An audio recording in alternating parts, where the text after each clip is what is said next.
So I click that on, and what we'll do, there'll be a part later where we do some random small groups. I'll put you into random small groups where we actually have a chance to talk with each other face to face and get to know each other better. Some of us are in the same parish, and quite a few are not. So this will be a chance to meet some new people, around this particular conversation point, and to introduce ourselves as well in those small groups.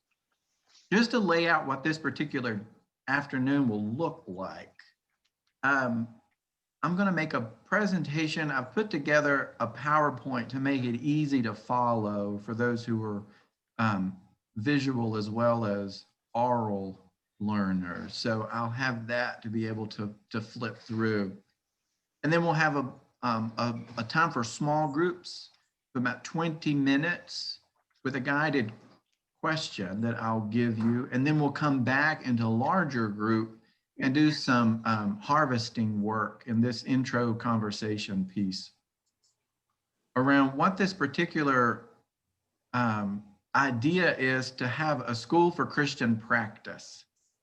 Now that's kind of we've chewed on this at Grace and in the diocese with our conversation partners for a few years now. And we finally reached the point in this, particular days when we've all been kind of put into a more focused time where we can't travel and we can't have some distractions that we've been able to have. So it gives us time to really take advantage of where we are and to hone in on what I think are some really essential questions for us to look at in terms of challenges that the traditional or the institutional church face.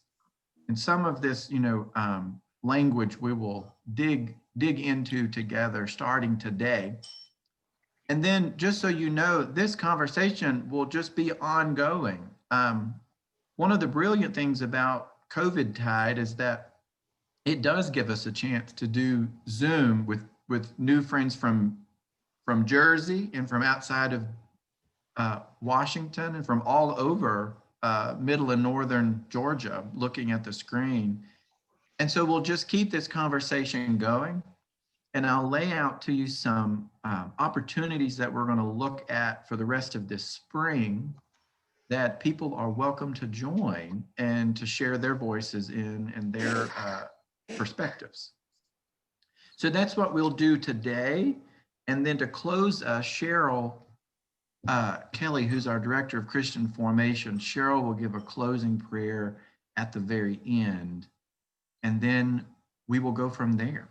So if you'll give me a moment, and I'm going to share my screen and pull this particular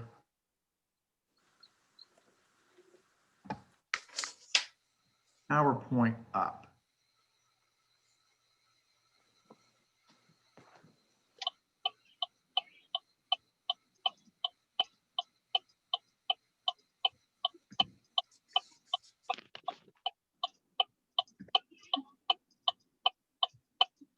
Here we go. If you could mute yourselves. Somebody had a metronome. That was great. I haven't heard a metronome. You can't find me. So we're looking today, and you should be able to move and toggle your screen if you can't. If it's blocking part of your screen, you should be able to minimize it up on the top right where you can see all of that if it's a problem for you. So looking today at this conversation that we're launching for the School for Christian Practice. So one of the things that we've looked at, not only within our parish, but within the diocese and within other denominations and conversation partners in the wider world, is this basic context that we're all experiencing right now, where we're facing the decline of the traditional or the institutional church context. Looking at just what our circumstances are for those of us who find ourselves either within, coming out of, or drawn to, or associated with congregational ministry.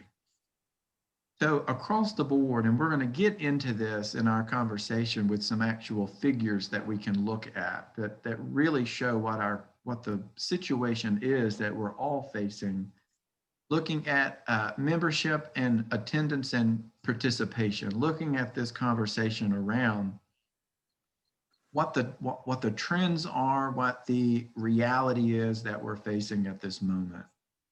So across the board, we see congregations struggling, and it goes across denominational lines now.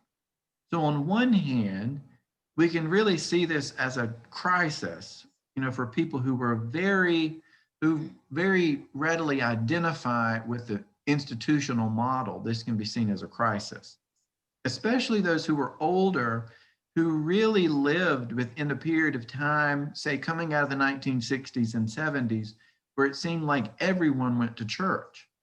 And now we find ourselves where some days it seems like barely anybody goes to church, and you wished in these days that everybody went to church, and maybe that would make the world a better place. And so it raises all of these struggles and these questions for us.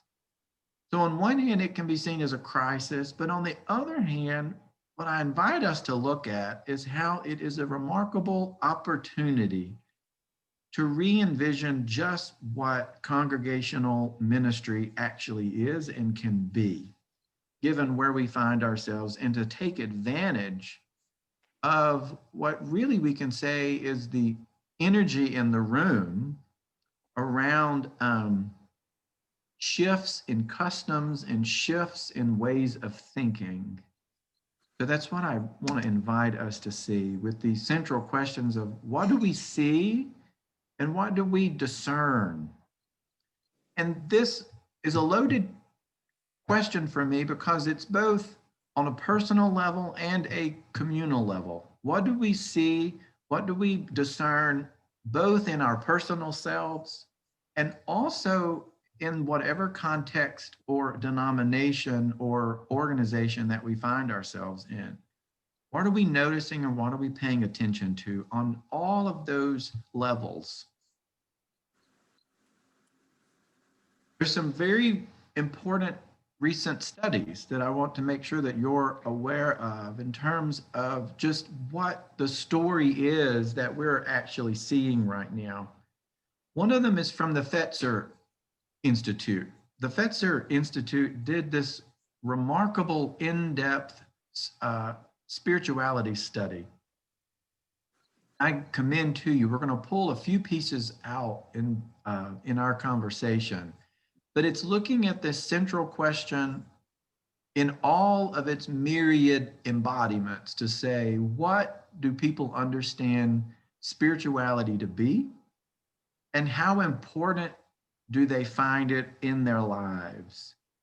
Now you can imagine the number of variations that would have with it, in every different context nationwide. So really looking at that to say, what is the importance of spirituality in the lives of people? Laid alongside that, the Pew Forum, which some of you may be more familiar with.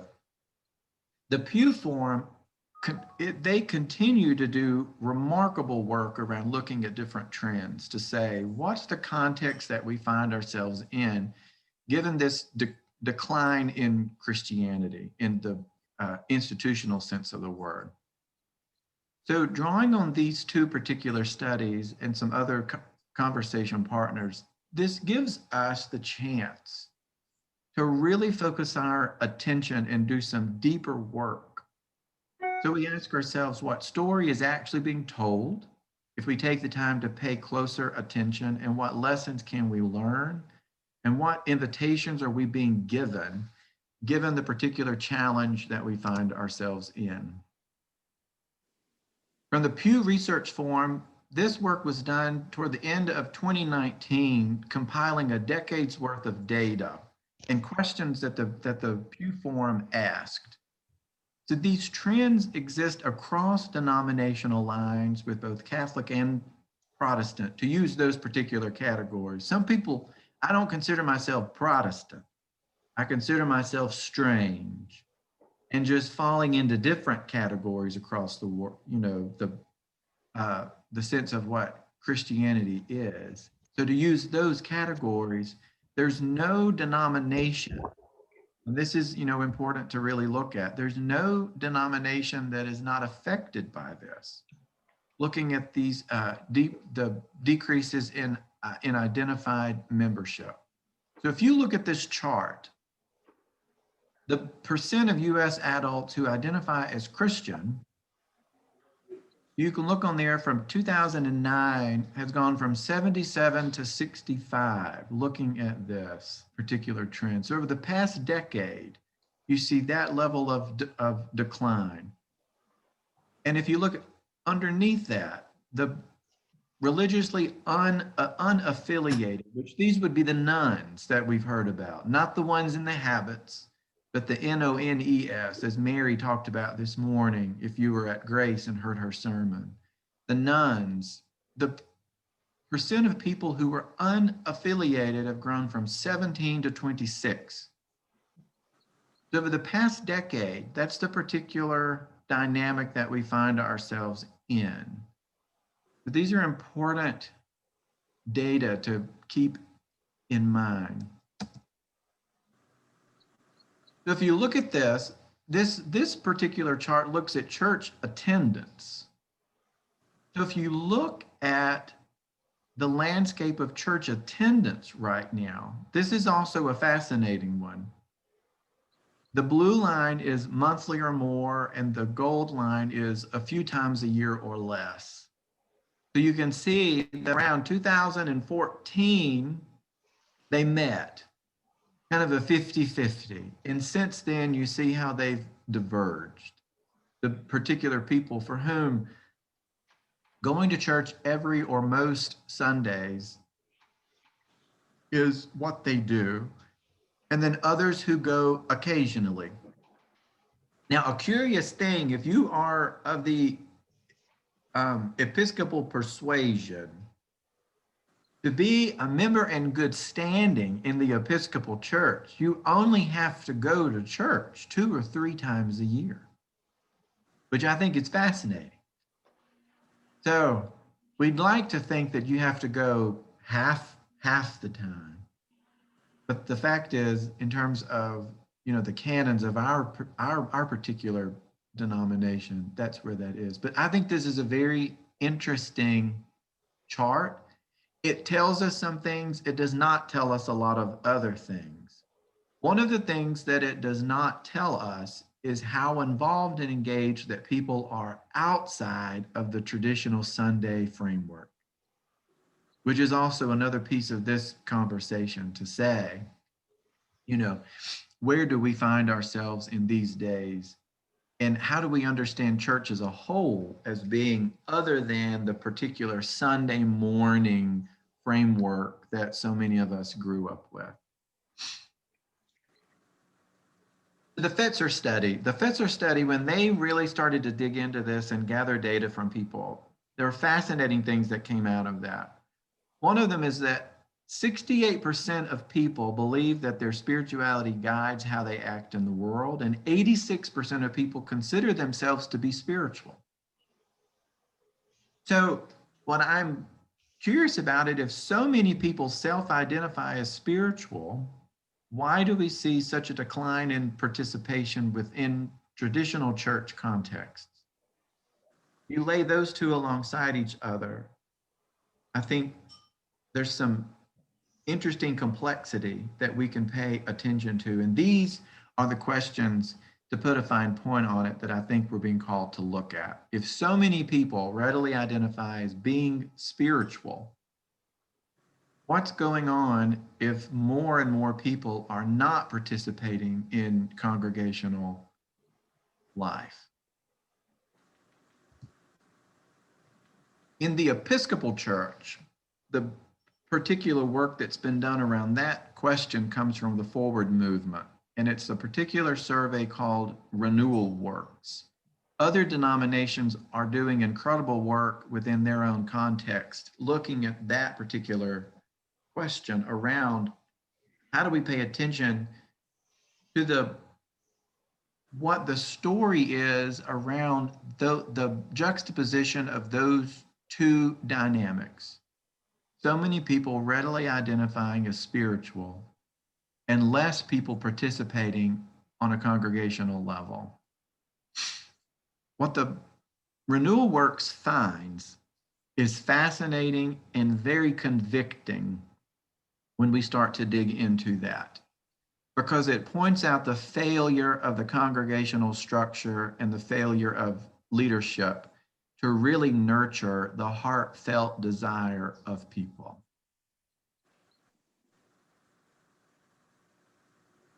These are figures from the Renewal Works survey. 60% want the church to help them develop a relationship with God and Christ, while only 42% are satisfied that the church as an institution actually does that. 57% want to be challenged to grow and take steps in their spiritual growth, and only 38% felt that they were extremely satisfied with how the church was challenging them to grow. Only 14% of the 20,000 respondents say they read Scripture daily. And 42% have never met with members of their church clergy. And 48% have never spoken with a spiritual mentor, whether that be a clergy or, say, a spiritual director. So if you dig into this particular work, and you can go to that website, and it's remarkable. And like I said, very convicting when you start to dig into that. And that's a new toy. What's going on that level in terms of where the institutional church finds itself? Is that his car? So Renewal Works identified 4 catalysts for spiritual growth: engagement with Scripture, the transforming power of the Eucharist, a deeper prayer life, and the heart of the leader. And you can bet you that clergy folk are really being challenged to pay attention to our own lives of prayer and practice, because I don't think it's too much to say there's a direct link between the health of a congregation and the health of a clergy person when it comes to the spiritual life. So Renewal Works identified those 4 catalysts that they say are key for spiritual growth within a congregation: engagement with the text, transforming power of the Eucharist, deeper prayer life, and the heart of a leader. They identified 3 primary church, what they called archetypes. These are fascinating. 21% of the people identified as being complacent. They have low expectation of transformation and a resistance to change and challenge. They're perfectly where they are, to put it that way. 23% identified as extroverted. They're committed to service, mission, and outreach, which are vital pieces. But here's the curious part: limited correlation between service and their spiritual life. And 55% identified as troubled, restless, and hungry for greater spiritual growth. I think these are very important pieces for us to bear in mind when we're looking at all of the dynamics that we find within our institutional contexts. What do we do? What do we discern about our contexts? There's a clear demonstration of interest in developing a spiritual life. There are particular cultural conversations around what spiritual means. There are the challenges of traditional denominations to engage with those cultural dynamics. There's a frustration with the institutional models of, quote, being church. There's an invitation for traditional church congregations to more actively engage those questions. And there's a need for more robust engagement. We can no longer take for granted that folks will come. There was a particular point in time when going to church was what you did, if you were a good American, or if you were a good person. That is no longer the case. So we find ourselves having to engage on this deeper level and ask these questions around what is going on and how do we engage with this. We must know our own historical context, the larger dynamics that are going on around us. Diana Butler Bass wrote this incredible piece that we're going to look at a little later. And she says, religious expression is not immutable. It changes all the time. Christianity is no exception to the historical transformation of our times, and to view faith as either irrelevant to or outside the purview of global cultural change is foolish. So we can't close ourselves off from these wider conversations and continue to hold with the decline that we experienced on that institutional level. So what we frame this as is the opportunity that's in front of us is an invitation to what we're calling a contemplative reformation. So what if we sought to take this information we have, the wisdom that is given to us in the reality of this situation, and lean into the conversation as a parish community and a wider community? Mm-hmm. Conversations could we have that might foster this level of transformation? And what structures could we put in place that could facilitate a long-term deepening that is prayerful and faithful, with the search for a spiritual engagement at the core of what we do? So our guiding question is this: given our situation, and given that the church is not focused on this particular level or element of spiritual transformation, how can we actually teach this? How can we teach this within a local congregation or within a local context? So there's a challenge. The traditional institutional church must learn how to teach this level of spiritual engagement within our congregations, while we're aware that some will resist any change to customs and norms. So in some sense, where we find ourselves, to put it another way, is in a both and reality, or you can think of it as a liminal or a transitional space. We're being challenged to transition from one way of being to another way of being, not completely jettisoning what has been, but seeing how we are evolving and being challenged to develop into a different way of being. So I think the key piece of this is to have a contemplative grounding. And here's where our pivot is a little bit for this afternoon. Thomas Merton in the Asian journals, which Richard Rohr picked up on in one of his recent emails, says we are already one, but we imagine that we're not. And what we have to recover is our original unity. What we have to be is what we are. What we have to be is what we are. So I'm challenged both, as we said, on a personal level and a communal level, to engage with that statement that Merton has, to say what we have to be is what we are. One, what does that look like?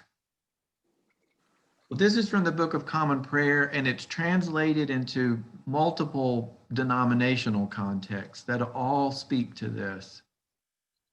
When we ask ourselves, what's the mission of the church? The mission of the church is to restore all people to unity with God and one another in Christ. And through whom does the church carry out its mission? The church carries out its mission through the ministry of all its members. All its members. So this is part of our challenge as well, that we find ourselves is being aware of the sense of clericalism that we've inherited. And clericalism is a quirky thing because it goes both ways. There's a certain sense of clericalism where the clergy themselves want to grasp and hold on to. And there's another sense of clericalism where the congregation wants the clergy to do all of the work. So both of those are key for really engaging on that level to say, how are the clergy holding on to authority?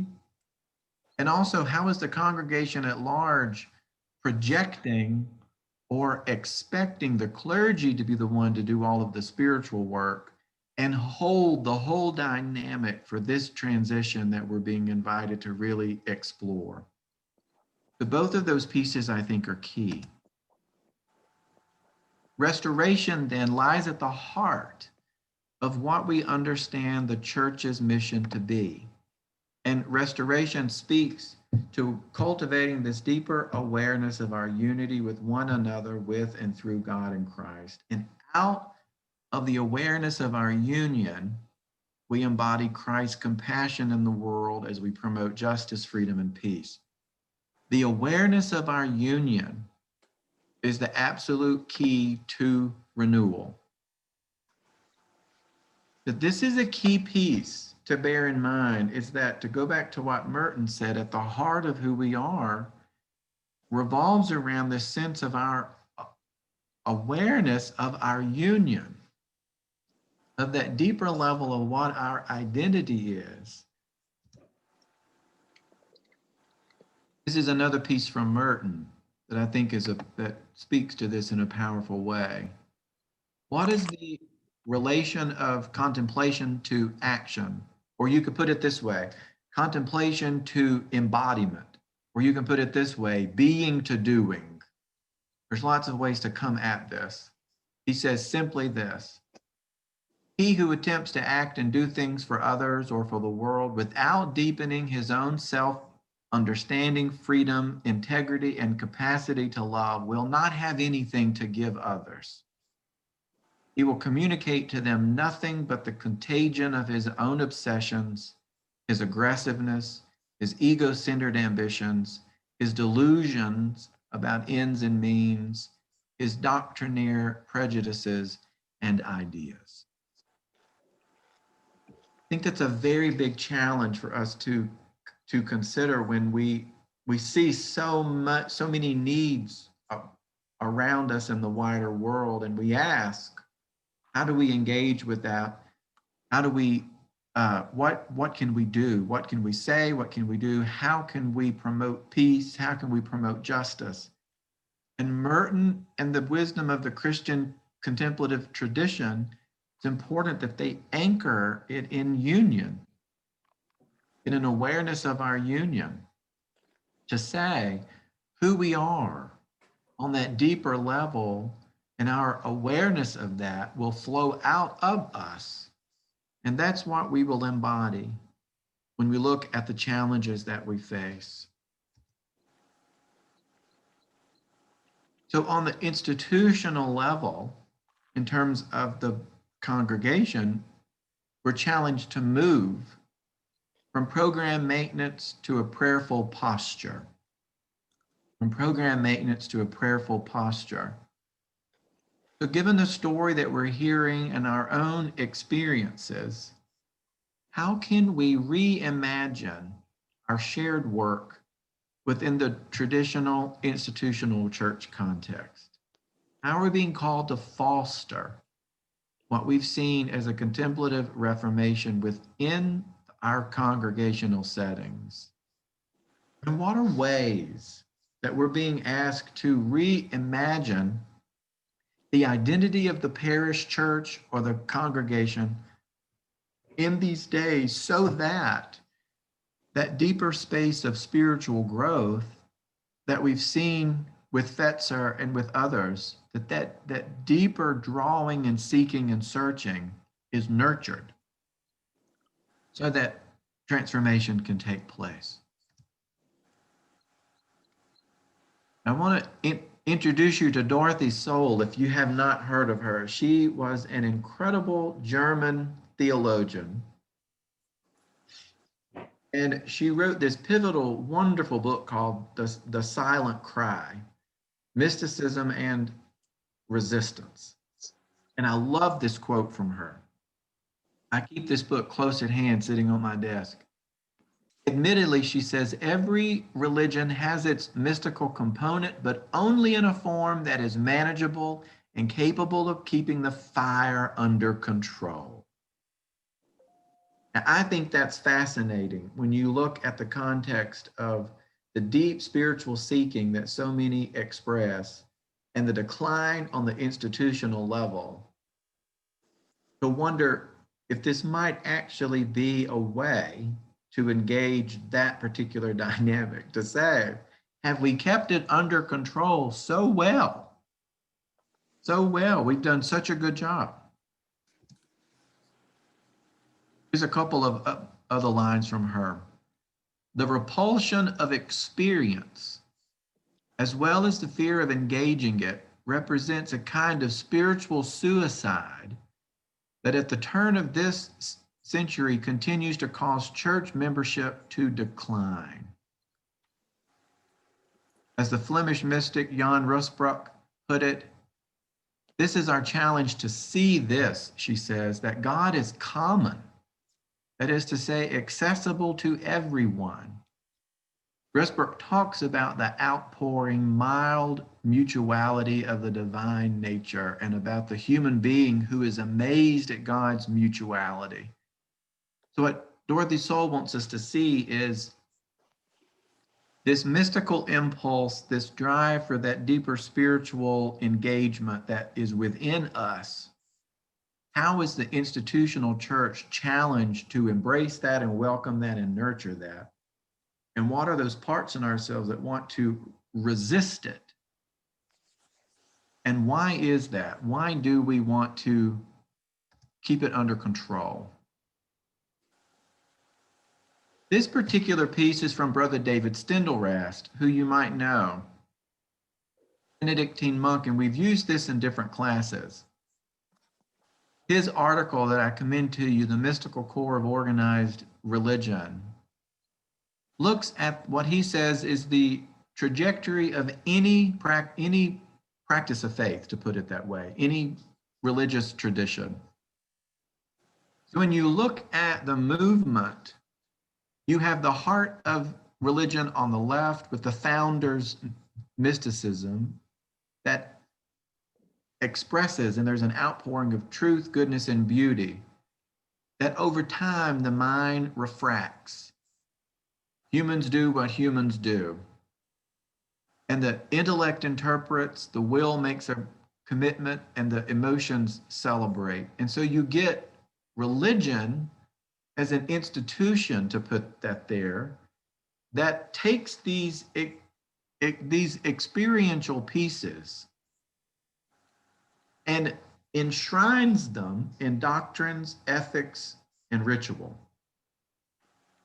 So it's touchable, it's engageable, it's more presentable. We might say words like it's more dignified, it's more what our customs are, how we actually engage with it on an everyday level.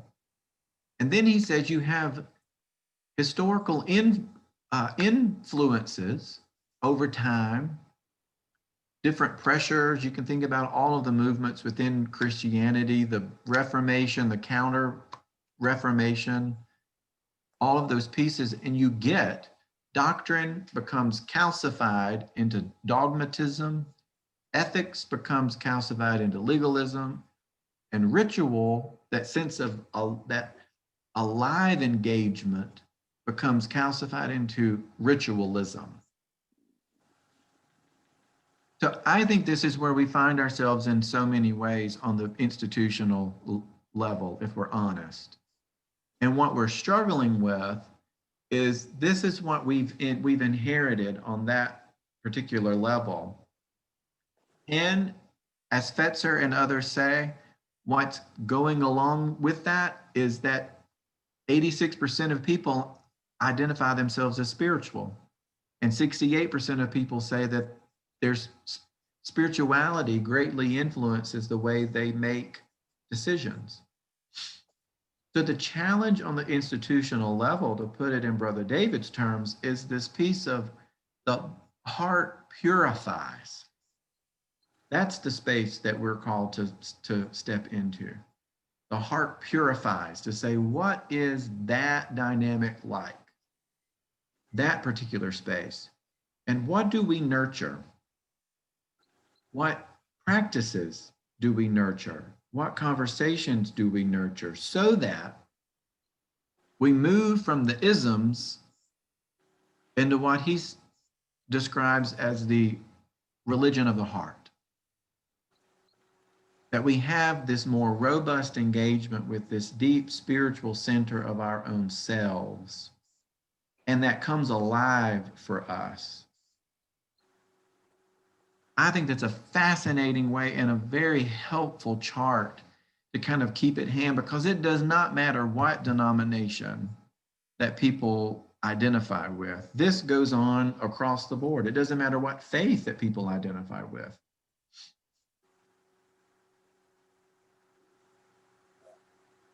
So St. Benedict, one historical person to look at, St. Benedict in the 6th century understood the monastery to be a school of the Lord's service. And he did this because, you'll remember, he stepped into the scene after the identification of Christianity as the state religion at the beginning of the 4th century, beginning to mid-4th, and the institutionalization of Christianity that took place at that time. And St. Benedict stepped into the scene wanting a more robust, a more heart-centered, a more grounded, spiritually experiential engagement with Christian practice. And that's the work that he did, was to set up a rule where monks and nuns could engage on that particularly intentional level. So it's been a long-standing question. Why could we not imagine the parish church or the congregation in the same way? What patterns and assumptions do we need to release in order to nurture that perspective, to be a school of the Lord's service? So the School for Christian Practice, we've identified 4 key focus points: practices of prayer, stages of faith and development, scriptural proficiency, and sacramental ethics. So the way you pray, how you understand yourself, how you engage with the text, and how you embody compassion in the world. And those focus points are not necessarily linear, although we do see the way that a cultivation, we say, of a practice of prayer nurtures the fuller engagement of our entire practice of faith. So it's not a movement, but you'll see different dynamics and different fertilizations between those 4 focus points. So throughout the year, we'll offer conversations, retreats, classes, and seminars on each of those 4 focus points, bringing in key conversation partners along the way. So the conversations will be organic, with each conversation shaping the ones that come after them.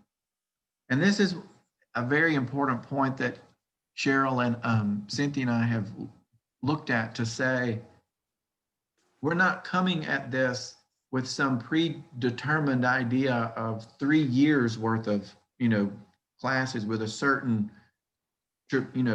trajectory that we have in mind. We think what's important is to say, we can start here with a core set of focus points, and then we listen together, and we say, what is the context in which we live? challenging us to see, and what is the Spirit inviting us to look at, and how do the interaction between those two, and how do we listen to each other, and what presents itself down the road. Who would have imagined last January that we would be where we are now? So I've kind of given up imagining where we'll be in a month's time. Who knows? Who knows how long we'll be in kind of a disrupted cycle?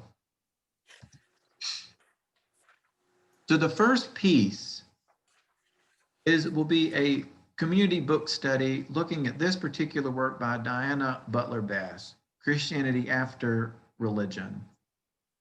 So on 4 nights, anyone who wants to can get a copy of this book, and we'll have a conversation around what Butler Bass lays out is the challenge as she sees it.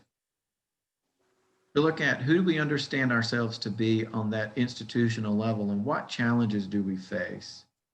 So that will be Monday starting January 18th, 6 to 6:45 on Zoom.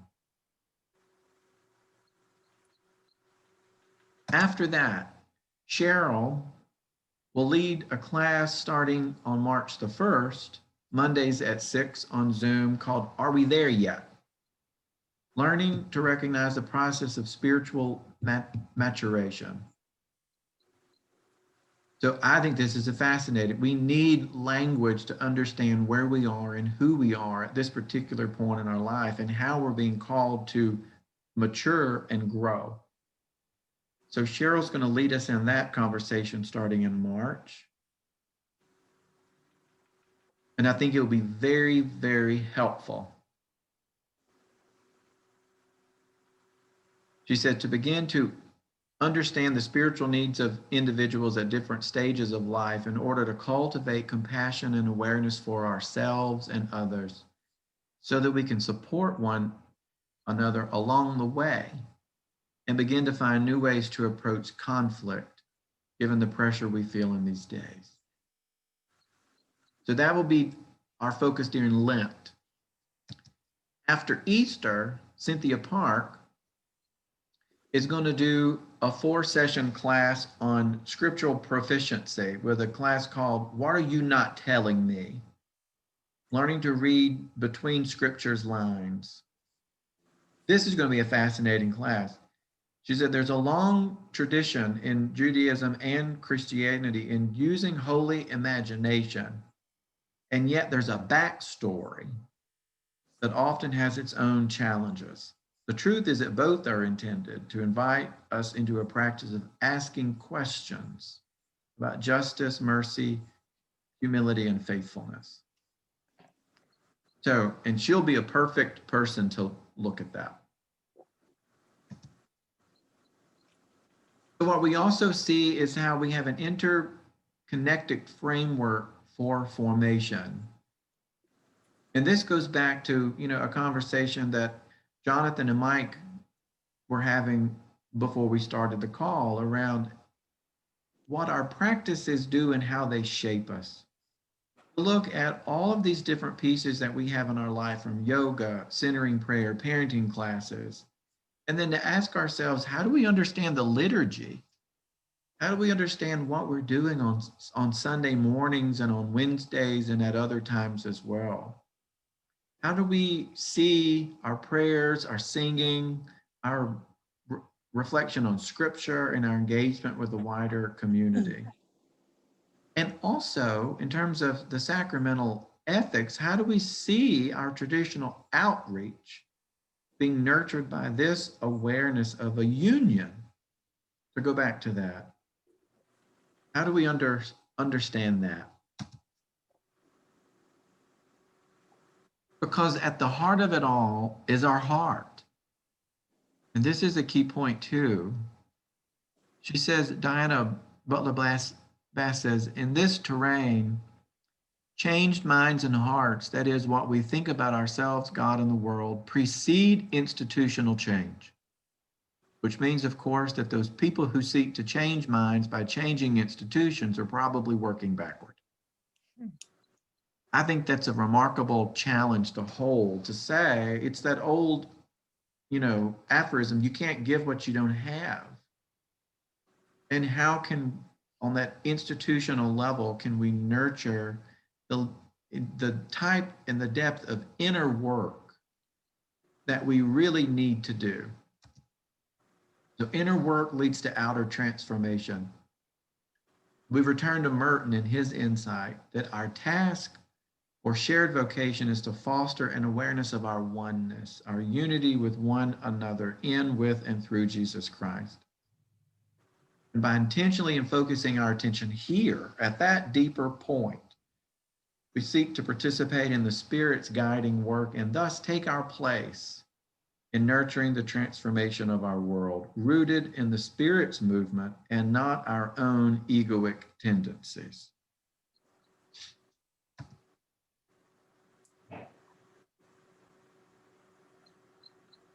That, in a nutshell, is laying out what we see kind of the premise being for this particular school. Also very aware, for colleagues who are doing this work all over the world, really engaging on that level to say, this is where we find ourselves. This is where the Spirit, we believe, is leading us.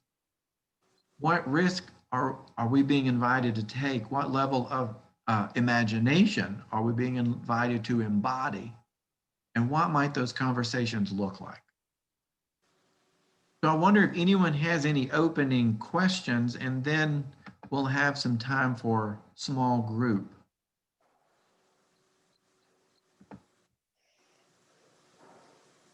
If you have any, just unmute yourself and say who your name is first. Stuart, this is Mike Short. Can you hear me? Mm-hmm. We've talked about this before, but I'm going to ask the question again. And it's about old wine and new skins and old wines. Are we going to restore an older tradition, or are we going to create a new set of words to be used to talk about an experience? I mean, okay, that's my question. Yeah. I think I'll be curious to see. I think there's some of both of it going on, to put it that way. I knew you were going to say that, because it's stupid of me to ask an or question. No, but I think part of it is what language are we using now that is limiting? And what language is new that we are being challenged to actually take on? And what new language is actually rooted in ancient truths that have been there that we haven't paid attention to? So part of it is, an educational piece, which I think, Cheryl and Cynthia will look at to say, the church on that institutional level hasn't taught. What we've taught people to do is to be good members of whatever particular denomination that they find themselves in. But have we really taught that deeper level of practice and consciousness that is really needed in order to face where we are right now and the challenges that we find ourselves in? I find that to be a very interesting question when one is looking at working with young people, because young people may be touched by an event or some other medium that brings them into a spiritual yearning, like music or dance or art, as opposed to scripture and maybe even, an understanding of what's involved in prayer. So I thought that was a very good and important question particularly if you're trying to excite young people about returning to church. Yes. And you know what that makes me think of too, Mike and Jonathan, is to go back to that chart that Brother David had. I love the way that he identifies that out of that intense, fiery moment, you have this expression of truth, goodness, and beauty. And based on our temperament, and this is one of the things I think was, important about Cheryl doing this class up front. Some of this has to do with temperament and where you get on the merry-go-round, to put it that way, to say some people are going to be drawn toward a more rational approach with truth. Some people are going to be drawn toward a more embodied orientation with goodness. And some people are going to be drawn toward just a celebration of beauty. And all of those are good. The problem is that over time on that institutional level, the isms start to set in. And Mike, I think this gets to what you're saying about language. Then we ask ourselves, what language are we using that's just rote? And we're not, and the language that we use isn't even engaged or connected with the origin of that heartfelt, intense moment. And then it becomes, we laugh in our house a lot about, if you used to watch Jay Leno, whenever he would go out on the street and ask people in his jaywalking segments, and you go out and he would just ask people things that he thought that everyone would know, and just the shock about what people told him back. There's a lot of that on an institutional level that's going on right now. You ask people 4 things and there's blankness. There's anything else, and then we'll do small groups, but any broad. Stuart, Yeah. this is exciting to me, and I'm already with you on some of this. I do have some ideas that are coming to mind, but being someone from a different denomination, I'm assuming maybe most people on this Zoom are Episcopalian, and I happen to be a member of the PCUSA and non-clergy. I'm not clergy. And I see in my little frame of reference, I see my presbytery, let's say, anyway, and somewhat the larger denomination struggling with these issues themselves about how things will actually, there's a Bible study going on with someone who's a professor at Xavier University in Ohio, and he was mentioning the other day, he's teaching them about Advent, and he's talking about how the way modern people celebrate Advent was not the way it was celebrated, or the intention for which it was celebrated in the older church, in the historical church. So I'm wondering, how can, this may be jumping way ahead, but how can there be an ecumenical, interdenominational, even maybe interfaith conversation about this? Because I believe all of us are stuck in institution. That is absolutely true. That's absolutely true, because, like Stendelrath said, it doesn't matter what faith or what denomination, that process takes place across the board. And it's always taken place, and it's always our challenge. And part of it is to say, I love the way he says it's inevitable. So don't have guilt and shame, but be conscious of it. Really be conscious and say, this is where we find ourselves.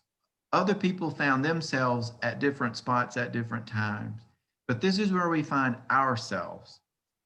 So part of it, I think, is very important to look at, ecumenical conversations, to say, I wrote a piece for the paper, and intentionally put in there a reference to Judaism, Islam, Hinduism, and Buddhism, because compassion is compassion is compassion. You know, so part of this is to say, what core foundational pieces can we engage on that level with our neighbor? And who is our neighbor? And I think getting to that deeper level helps get past some of, you know, to go back to Mike's point, the language that we bump up against, and keeping certain things like what language is at your fingertips. That's the way that, you know, Brueggemann used to put it. What do you have at your fingertips at any time? You know, if someone stops you, like in one of those, you know, Leno sessions, what's your story? And this even gets into, you know, a wonderful example, Therese, to say Episcopalians can learn a lot from Baptists when it comes to testimony. You know, that's just one ready, you know, example. What would you do if someone stopped you on the street and said, "Tell me about your walk with the Lord"? People would just, you know, but how do we engage on? So part of it is to say, it might be saying, well, that's a fascinating question. That's not exactly how I would put it, but it makes me think about this in my own context. Let me tell you this story. To be able to make that movement, that way you've honored where they've come from and you've engaged from your own authentic self, to be able to have that. So I think you're right. I think it's, you know, we have to do this level of work. Well, let's do this. Cheryl taught me how to do this. I'm going to put you into small groups, into breakout rooms. So what we'll do, I'm going to put you in there for 20 minutes. And at the start of this can also be a quick break if you need a restroom break or to grab a little drink right quick or a snack. So Cheryl, I'm going to stop the recording.